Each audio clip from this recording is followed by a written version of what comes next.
Ever since its debut in 2008, the federal Secure Communities program has been deeply controversial. But now the debate over the initiative is being stoked anew by the city of Somerville, which stopped participating in secure communities this week. WGBH News reporter Adam Riley has more. Supporters say the Secure Communities program helps get dangerous illegal immigrants out of the country. People like Nicholas Guaman, who killed Milford resident Matthew Denise while driving drunk and had previously been arrested for assault and battery. But critics say Secure Communities deports too many people who aren't dangerous. I'm afraid that there's going to be further criminalization of my community. I feel like this is not just or in any way going to protect anyone. Massachusetts began participating in Secure Communities in 2012. But this week, Somerville Mayor Joe Curtatone signed an executive order taking his city out of the program. Meanwhile, in Washington, the prospects for any immigration reform look bleak. This week, the House killed a proposal from Congressman Jeff Denham to let some illegal immigrants become citizens by serving in the military. It's time for us to debate the issue. Adam Riley, WGBH News. We'll hear from both sides of this immigration debate tonight, beginning with Somerville Mayor Joe Curtatone. Thanks for joining us. Thank you. The first question, I guess, is why are you doing this? I know that you've said in the past you're doing it for the security and safety of your families. Some viewers in our audience might say, how do you keep families safe by kicking people loose from jail? Well, one, we keep families together, the family network, the family unit in our community, and this is to promote public safety. Public safety and community-based policing works when you engage and have the buy-in for the entire community. And any public safety official will tell you that, and our chief of police will tell you that a wall has been building up since Secured Communities Act has been established, has been implemented, because people become more fearful of police. Well, we've had immigration detainees and people deported on immigration detainees in the past, but it's certainly taken on a greater velocity and intensity over the last 2 years. And what do you say is the impact of that fear? Well, when you have one person who's detained or removed just based on their immigration status and they haven't committed any criminal act, we feel that reverberation. I, as a mayor, feel it in my community. And what happens is people are more reluctant to come forth to report crimes, even victims of crimes. And this is just not just anecdote. We've seen it firsthand. Our chief of police and our police officers see it firsthand. So by enacting and executing this executive order, we're going to promote public safety in the city of Somerville. Let's bring in Bristol County Sheriff Tom Hodgson. Thanks for joining us, Sheriff. Thank you for having me. Tell us what you think about this executive order that Mayor Curtatone has instituted as of today, right? I'll be signing it at 5:30 this evening. Yes. Look, I think the mayor's well intended. I think that I understand his frustrations. I'm as frustrated as he is with the fact that immigration reform has been kicked around as a political football down in Washington. I've been working on the immigration reform with Barney Frank and Henry Hyde going back to the year 2000. So I'm very well aware of this issue. Where I think the mayor is mistaken is that he thinks that by not including secure communities in Somerville that somehow it's going to make the community safer. It's not. And nobody in law enforcement, the sheriffs across the country will tell you, they're not targeting people who don't have some issue with immigration reform, with immigration customs enforcement. If I get arrested under the mayor's plan, I committed a rape, and I get bailed, I have an ICE detainer, you can't be held under the mayor's plan.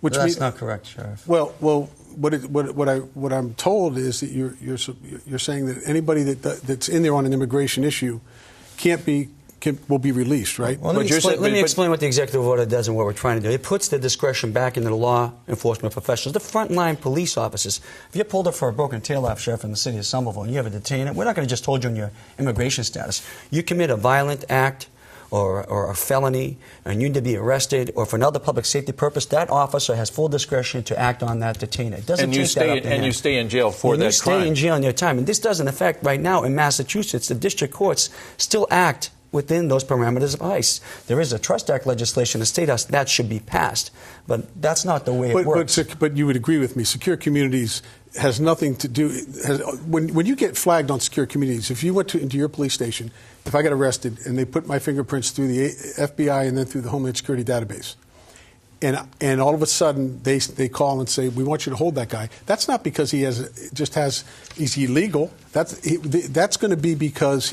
there's been a flag because he's had some other encounter. Perhaps he was on the border 6 months earlier.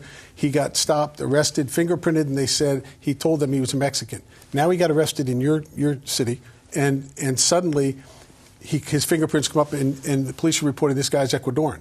Whoa, hold on, this guy might be a terrorist. We don't know what he's doing. So I think, Mayor, where you and I differ is Secure Communities does exactly what we want it to do in law enforcement, which is focus on the criminal illegal aliens and not catch the people who are simply here, as you say, on just immigration violations and catch them up in the net. But Sheriff, and forgive me, Mr. Mayor, since 2008, half of the 1,200 people held on these immigration warrants for ICE in Massachusetts did not have criminal records. That's Sheriff. not correct. That's not correct, and these numbers are way off. Let me tell you the real numbers. You say nobody who's been arrested has had, they've all had criminal records. And I would like the mayor and I'd like the chief to bring forward in his community the specific cases where, number one, somebody came forward as a witness and said, hey, they identified themselves, they were determined to be illegal, and they were arrested and deported. The same as in this, as you just cited, you were saying that half of them were deported without a criminal record. Here's the statistics. 50% of the people who've been deported are people that committed level 1, level 2, level 3 crimes.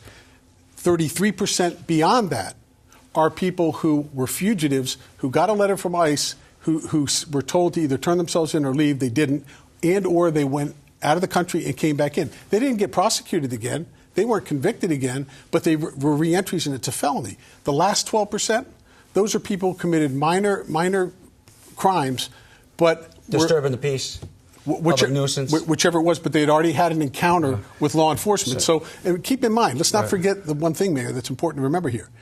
If they have a propensity to commit crimes and they're brought up again and they got flagged by ICE because they did something before, regardless of what the crime is, ICE isn't going to ICE wants to know, are we going to deal with these terrorists? And I want to just add one more thing that's very important here. There's a case that just happened, and I think you may be aware of it, Mayor, in California. A guy named Chavez. He threatened his 6-year-old son, has 3 children, with a knife, was arrested for domestic violence and threatening to commit a crime. Because he has they have the same program in Santa Clara County that you're proposing here, they wouldn't hold this guy on a detainer because he hadn't been convicted. Okay? Guy 30 days later brutally stabbed the mother of those children, all 3 children, while he was sitting there watching TV. And that's going to happen, not necessarily that specific case, but you're going to see those things start to happen as we've seen. 4,300 people, last point, 4,300 people in the United States each year are killed by illegal immigrants. Hold on. Sheriff, you're wrong about the order. Our officers still have the discretion to serve a public safety purpose to act on that person. One, in your statistics are wrong because half the people, half of the people in this country do not have criminal convictions who have been deported. It's solely on a blind immigration detainer. And yes, I've seen it, Sheriff, firsthand. You see, I'm the mayor. I know. I work with kids in my city. I'm in law enforcement. Right? I'm out in the street every day. I led a reform of my police department. Let me ask you this. Why would you ask an example? I'm going to tell you. I've seen firsthand victims, kids who don't want to come forward to talk about crimes. Victims because someone in their family, because there's a fear, a wall. And your policies, your position pushes people into the shadow who don't want to come forward because their father, their mother, their uncle. These people live in the shadow because they came here illegally, Mayor. And you know what? Let me ask you a question. No, Chef, let me ask you one question. No, let me ask you. Go ahead. Which people do you want to deport first? The kids, the parents, or the grandmothers? Because listen, over half, 63% of the 11.5 undocumented people in this country have been here 10 years. And I got news for you, Sheriff. They're working with us to solve issues around public health and public safety. That's community policing. It's not locking them up and throwing away the key. Mayor, and you know what the expert testimony comes from? Not from the incarcerated sheriff like yourself, Mayor, from the police officer and the chief. You have 3 children. I have 4 boys. 4 children, excuse me. Your oldest son is going to college. He doesn't want, he needs a car. He needs to drive wherever he's going to be going. He doesn't want to take the driving lessons, okay? Doesn't want to take the driving lessons. And he doesn't want to wait in line at the registry because the registry is so backed up and they take forever to give you the thing. So you know what he does? He says, you know what, I'm not doing any of that. I'm jumping in the car and I'm going to drive whenever I feel like it and drive around. And you wouldn't teach your son to do that, would you? Nor should we be teaching anybody that it's okay to violate our laws, come into our communities, and create a whole class of people, Mayor, who the American people, the citizens of your community, cannot be a part of, where they can be forgiven of violating laws. And by the way, the people of your community who can't be in that class are also going to have to pay to support. I tell you what I find disturbing about your position. as someone who's a son of immigrants and talk to I my am mother. too. All right, well, my mother said this: why should they have it harder than I had? And we're going to sit here and tell me that no one in my family jumped off that boat. I'm not going to sit here and lie to you. One, if we were talking about another class of people, white men over 40 or women, we'd be casting the same dispersion. We're fear-mongering. That's grandstanding fear-mongering. No, That this is doesn't- about public safety, No, Mayor. it's not about public safety. And Mayor- Public safety is when you get people to work with us. I'll tell you what No, we do in Mayor. Somerville and why crime is You're down misinformed. 30% because we work with everybody to solve crimes. Gentlemen. We don't villainize We're them. out of time, gentlemen. We don't Clearly- villainize Last them. point, secure communities. And you're not going to solve them by just clearly- locking them up and throw Okay. away the key. Clearly, this debate is not going We to got more end to- here. Yeah, and I'm Joe going to point right now, Curtatone- history will stand on Somerville's side. Well, why take Mayor- any tools away from law enforcement Mayor- that My they law could otherwise use to enforcement keep agrees people with everything safe? and supporting me. Mayor Okay. Joe Curtatone, Sheriff Tom Hodgson, thanks for joining us.